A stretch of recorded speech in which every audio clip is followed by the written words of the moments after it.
अस्सलामु अलैकुम वरहमतुल्लाहि वबरकातुहू।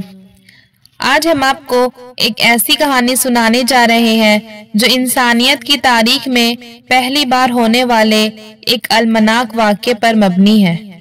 ये कहानी दो भाइयों की है जो हजरत आदम अलैहिस्सलाम के बेटे थे, हाबील और काबील। ये कहानी हमें हसद, लालच और अल्लाह की इताअत ना करने के नताइज के बारे में सबक देती है। क्या आपने कभी सोचा है कि दुनिया का पहला कत्ल क्यों हुआ? आखिर क्या वजह थी कि दो भाई जिन्हें एक दूसरे का सहारा होना चाहिए दुश्मन बन गए? आज की वीडियो में हम जानेंगे कि हाबील और काबील के दरमियान क्या हुआ और इस वाक़ये से हमें क्या सबक मिलता है। तो आखिर तक हमारे साथ बने रहिए और एक अहम सबक आमोज कहानी का हिस्सा बनिए। आइए आगाज करते हैं। बिस्मिल्लाहिर्रहमानिर्रहीम।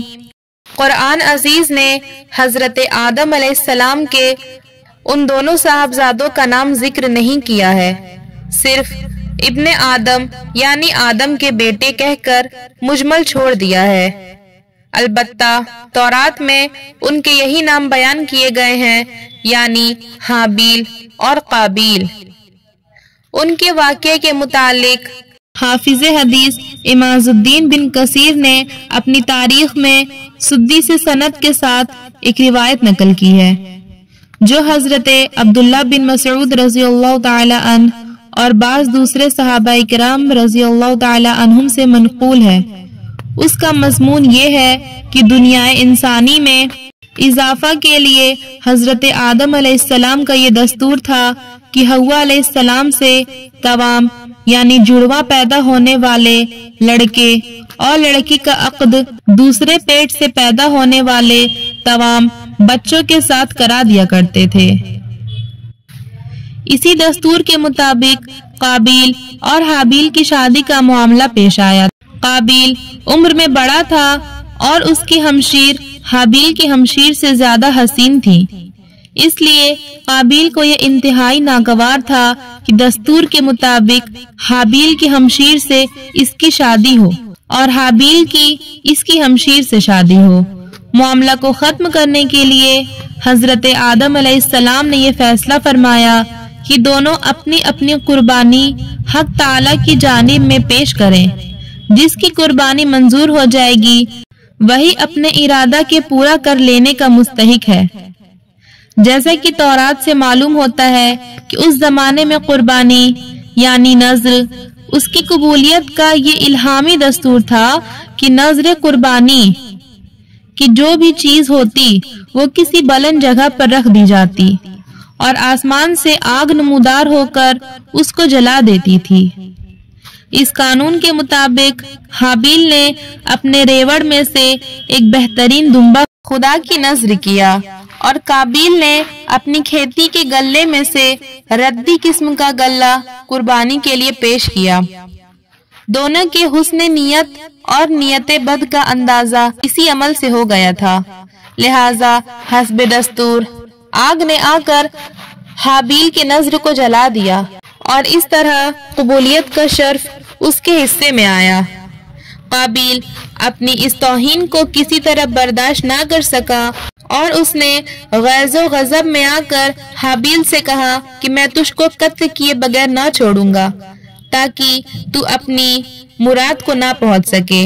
हाबील ने जवाब दिया, मैं तो किसी तरह तुझ पर हाथ नहीं उठाऊंगा, बाकी तेरी जो मर्जी आए वो कर।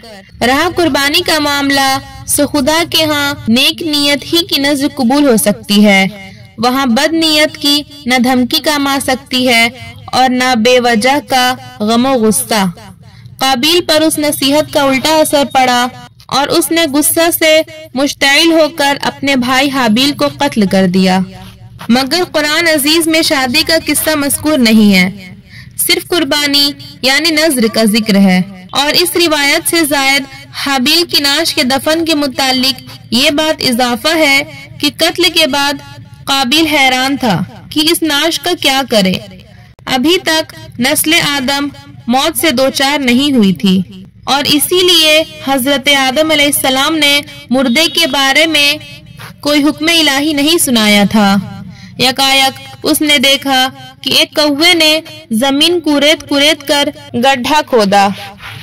قابیل کو تنبیہ ہوا کہ مجھے بھی اپنے بھائی کے لیے اسی طرح گڈھا کھودنا چاہیے، اور بعض روایت میں آتا ہے کہ کوے نے دوسرے مردے کوے کو اس گڈھے میں چھپا دیا۔ قابیل نے یہ دیکھا تو اپنی ناکارہ زندگی پر بے حد افسوس کیا اور کہنے لگا کہ میں اس حیوان سے بھی زیادہ گیا گزرا ہوں کہ اپنے اس جرم کو چھپانے کی بھی اہلیت نہیں رکھتا۔ ندامت سے سر جھکا لیا اور پھر اسی طرح اپنے بھائی کی نعش کو سپرد خاک کر دیا۔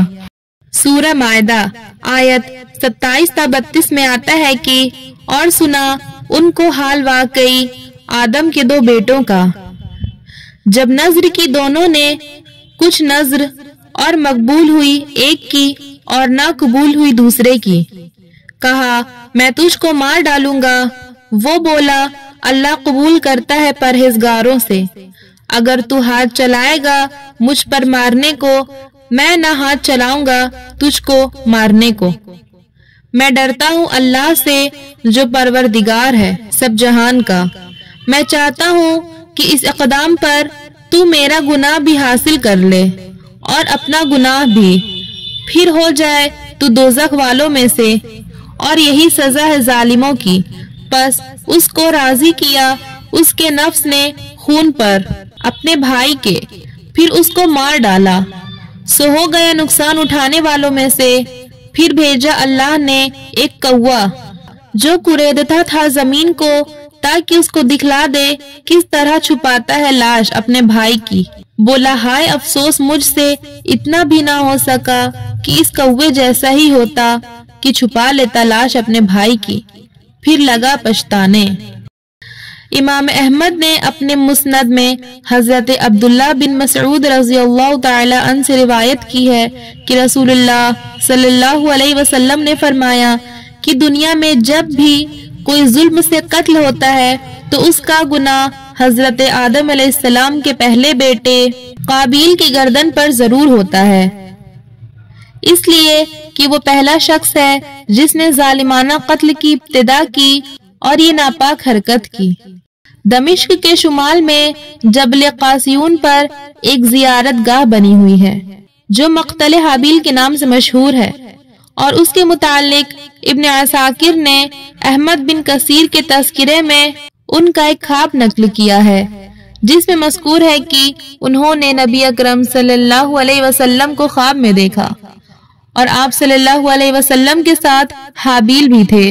حابیل نے بقسم کہا کہ میرا مقتل یہی ہے، اور آپ نے ان کے قول کی تصدیق فرمائی۔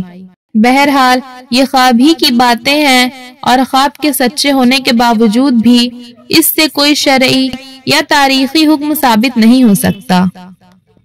مقام عبرت سورہ مائدہ کی بیان کردہ آخری آیت اور مستورہ بالا حدیث ہم پر یہ حقیقت آشکار کرتی ہے کہ انسان کو اپنی زندگی میں ہرگز کسی گناہ کی ایجاد نہیں کرنی چاہیے، تاکہ وہ کل کو بدکاروں اور ظالموں کے لیے ایک نئے حربے کا کام نہ کر دے، ورنہ نتیجہ یہ ہوگا کہ کائنات میں جو شخص بھی آئندہ اس بدعت کا اقدام کرے گا تو بانی بدعت بھی برابر اس گنہگار کا حصہ دار بنتا رہے گا، اور موجد ہونے کی وجہ سے ابدی ذلت کا مستحق ٹھہرے گا۔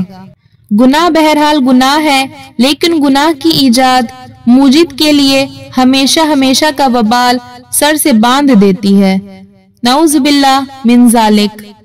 تو یہ تھی حابیل اور قابیل کی کہانی، ایک ایسی داستان جو ہمیں حسد اور نفرت کے انجام کے ساتھ ساتھ اللہ تعالیٰ کی اطاعت کی اہمیت کا درس دیتی ہے۔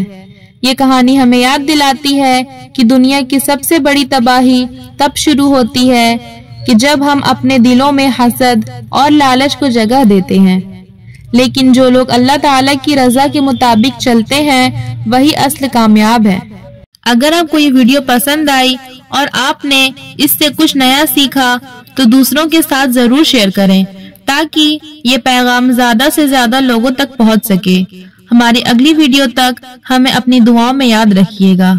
جزاک اللہ خیرہ۔ السلام علیکم ورحمۃ اللہ وبرکاتہ۔